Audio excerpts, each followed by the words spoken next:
ညာ၃မျိုးရှိတယ်အသိပညာအတတ်ပညာနဲ့နည်းပညာဆိုပြီးတော့ပေါ့အသိပညာဆိုတာမှောင်မိုက်နေတဲ့လမ်းမှာလမ်းပြတဲ့မြင်းရင်တစ်ခုပါအဲ့ဒီမြင်းရင်ကမင်းကိုအစိုးအကောင်းအကြောင်းအကျိုးကိုခွဲခြားစေပြီးဘဝရဲ့မှန်ကန်တဲ့တကားကိုဖွင့်ပေးလိမ့်မယ်မင်းမအသိပညာရှိရင်မင်းကဘယ်တော့မှလမ်းမပြောက်ဘူးရွှေငွေဥစ္စာကတခုခိုးလို့ရပါမယ်အသိပညာကတော့ဘယ်သူမှခိုးလို့မရတဲ့ဘယ်တော့မှလည်းမကုန်ခန်းနိုင်တဲ့မင်းရဲ့တသက်တာအဖို့တန်ဆုံးယရနာပဲအဲ့ဒီယရနာကိုနေတိုင်းတိုးပွားအောင်လုပ်ပါအတတ်ပညာဆိုတာမင်းရဲ့လက်နဲ့ပဲ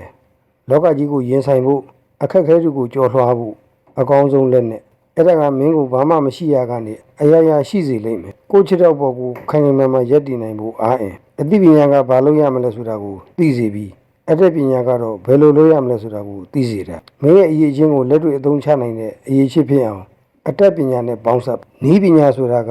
အရှိန်အဟုန်ပဲအတောင်ပံလိုမျိုးအဲ့ဒါကမင်းကိုမြင်မဲ့ဆန်းဆန်းဝေးဝေးကိုရောက်စေလိမ့်မယ်ကဘာကြီးကိုမင်းလက်ထက်ကိုထည့်ပေးတာအဲ့ဒါကိုအသုံးချတတ်ရင်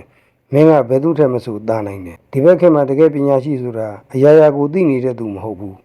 နည်းပညာကိုအသုံးချပြီးအသစ်တွေကိုအမြဲလေ့လာသိယူနေတဲ့သူပဲနည်းပညာနဲ့အလားမဝေးပါစေနဲ့